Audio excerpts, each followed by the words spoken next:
Hey, tomorrow I made an oil change appointment for you at noon, so all you have to do is just drop off the car or go over there and they'll do an oil change because I know you need it. You're lying. No? Yeah. You're serious? Just bring the car over there and they'll do the oil change because your car needs an oil change. But I'm Okay. working, so I can't do it. So you're not gonna come with me? No, you're a grown adult. They'll do the change. Babe, no. I can't do that. What if they ask me weird questions? Like, do you need tires? Say no, I'm here for an oil change. See how easy that is? What if they tell me something's wrong with the engine? Do I pay for that?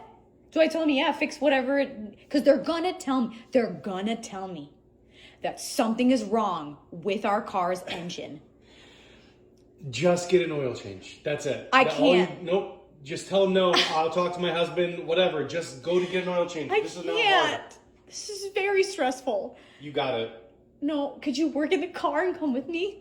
Absolutely. Are you joking? You seriously can't go do that? No, I can't. This is unbelievable. I don't want to do this. Here's a biology lesson they don't teach you in school. Men are better workers than women. They are better at the grind than women. They have 24-hour cycles while women have 30-day cycles. So that's why men should be the primary providers of their household and women should be able to only pursue careers if they have the flexibility to take care of themselves and their families. But at the end of the day, the woman will enjoy taking care of her family more than pursuing a career. The problem with our schools and our society is that they tell men and women that they are the same and we are not. We are equal in value, but we do not operate the same. We do not work the same, and it is time that we stop pretending like we do, because anything else is just making us go against the natural order and is making us super unhappy as a society. I love your car. Thank you. Thank you. Huh? Can I suck your cock? No, thank you. Can you give me a ride? No, thank you. Jesus fucking Christ. Wow. Dear men, can you please put your shirt on when you are running down the road? When you're at the gym, please put a shirt on. I'm a mother. I am trying to be respectful. I cannot be dribbling at 35 years old at some gorgeous rippled dude running down my street whilst I'm driving my almost 4-year-old to karate. I can't do that. Put a shirt on, please. If I was a dude, my dating strategy would be to go to one of those mega cities where there's like way more hot chicks than there is attractive guys and start there. And I'm talking like New York City, Toronto. The girls in these places are so fucking tired of the options because there are none. And the guys, they got the pick of the litter. It's for every like really hot girl, and there's a lot of them. There's like maybe one guy that is a viable option. If you're even like remotely attractive, there is no competition in these cities as a guy. If you got money, man, you don't have competition anywhere. But if you don't got money and you're like and you're okay financially, but you're hot, the girls in this city will eat you up. So I went on a Hinge date with a man who's 50. I'm 43. And he told me he had been dating some other people, one of whom was a woman or a girl aged 24. Up until that point, I liked him. And then I started judging.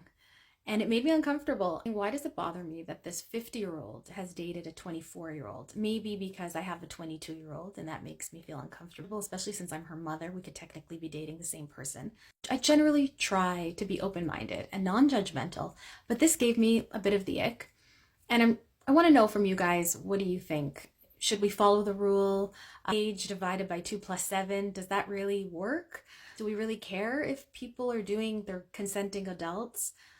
I'm just curious what other people think, and I like sharing my stories. Men are more tolerant of their political enemies than women are of their own allies. According to this large survey that asked college students whether they would allow or ban speakers who promoted controversial ideas on campus, men were 3.5 times more likely than women to allow anyone to speak, even people they completely disagreed with. And that was true for every political group, like liberal, conservative, libertarian, moderate, and even democratic socialist men were more consistently tolerant than women. This means that America's division is now more about gender than politics. So you tell me, how can we fix this political gender divide in America before it breaks everything else? The thing, girls love to complain that guys don't make the first move anymore, whether that's in person, whether that's on Raya, whether that's on Cuffed, whether that's in Trader Joe's, you name it. Guys aren't approaching girls like they used to, like once upon a time. Get this. Guy will have the balls to approach a girl in public, and the girls are so mean to them for no reason, just because they don't think he's cute. I'm not saying you have to give your number out to any guy that approaches you. If you're wanting men to be more comfortable approaching women in public, you have to be nicer to them. Give them the time of day. You need to like boost the morale, boost their confidence, so shoot them down and you're a bitch to him, that he'll actually go approach another lady out in public. A systemic issue for men not having the confidence to approach women in public anymore. And though I get it, if I was a man, I would not want to approach a girl in public and her be a bitch to me, because man, that shit sucks. I think we all need to be a little bit nicer sometimes, but yeah. A lot of single mothers aren't going to like this, but I'm going to say it anyway, for the sake of the kids. When you badmouth their dad in front of them, they don't hear he's the problem. They hear half of me is the problem. If you hate him, they assume that you hate part of them. When you interrogate them about their weekend with him, what they ate, what they did, who they saw, and then you criticise it all, they learn that they cannot be honest with you.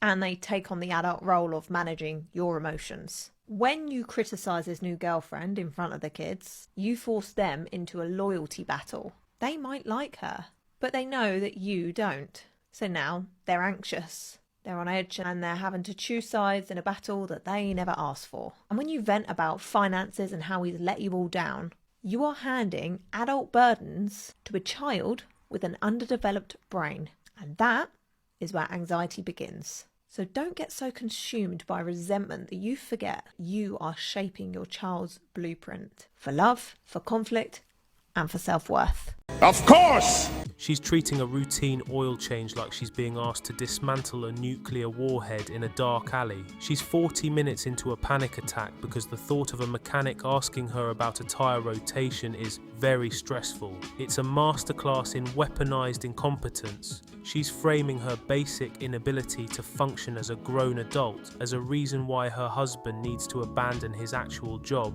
just to hold her hand while the car gets serviced. It's ridiculous.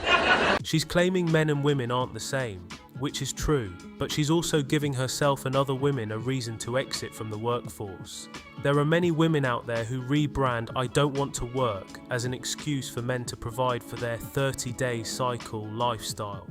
Traditional relationships and marriages are for traditional women only, not for modern women to use as a reason to escape because they regret receiving the equality they originally asked for. So stay on your toes, gentlemen, and make sure you don't get manipulated by some of these modern women because they woke up one day and decided they did not want to work for themselves.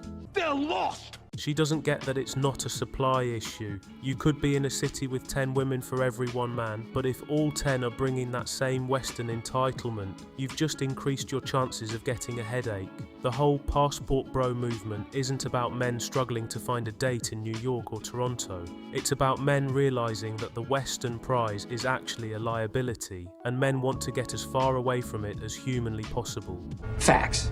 She was actually liking the guy until he mentioned the 24-year-old, and suddenly she's doing creepy math to cope with the fact that she's no longer the preferred demographic. She's trying to frame her ick as a moral concern for her own daughter, but let's be real, she's just terrified of the biological reality that she's competing with her own offspring's age bracket. Leave her. She's lost it. Real men of genius.